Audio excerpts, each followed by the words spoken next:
So, paano ko nga ba ginawa tong birthday punch board na nakita ko lang din dito sa TikTok? Nakitrending lang ako. Buti na lang, ayan, nakita ko siya agad. And turning 11 ang anak ko. Kaya kung nakikita nyo, meron akong 11 na regalo. So, simpleng-simple lang. Kailangan nyo lang siya ng cardboard. You have to be creative as possible. Ito lang yung meron ako. Kaya ayan ang ginamit ko.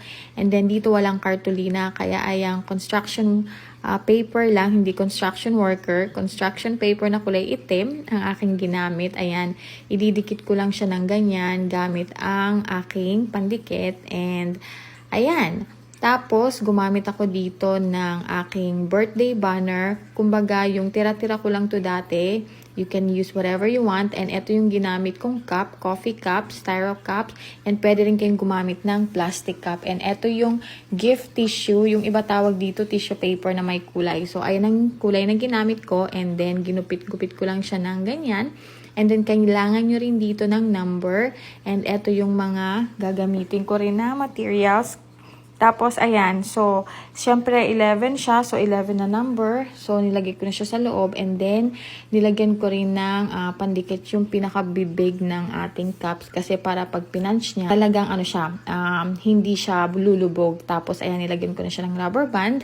And then, linugan ko lang siya. Tapos, ayan, nakikita nyo naman, simpleng-simple lang yung pagkakagawa ko. Yung mga materials na ginamit ko, meron na ako dito sa bahay. Kaya wala talaga akong ginastos. If you want, you can research birthday punch board. Marami silang idea and mas magagawa nyo pang maganda yung sa inyo kaysa sa akin. Pero ako, ganito lang. Tapos, ayan, may nakita akong sticker na nasa libro ng anak ko. Kaya, ayan, dinikit-dikit ko lang dyan and that's it.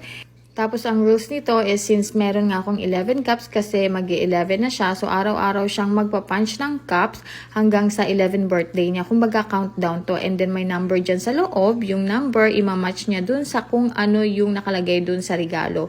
And then, araw-araw siyang mag-open. So, diba, it is fun idea for the kids. And may enjoy talaga nila and ma-appreciate nila yung mga regalo. Hindi kailangan expensive. Basta yung just make it fun for them. So, yun lang.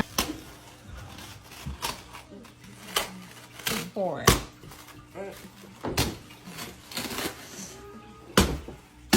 Aiming for that. Day 9.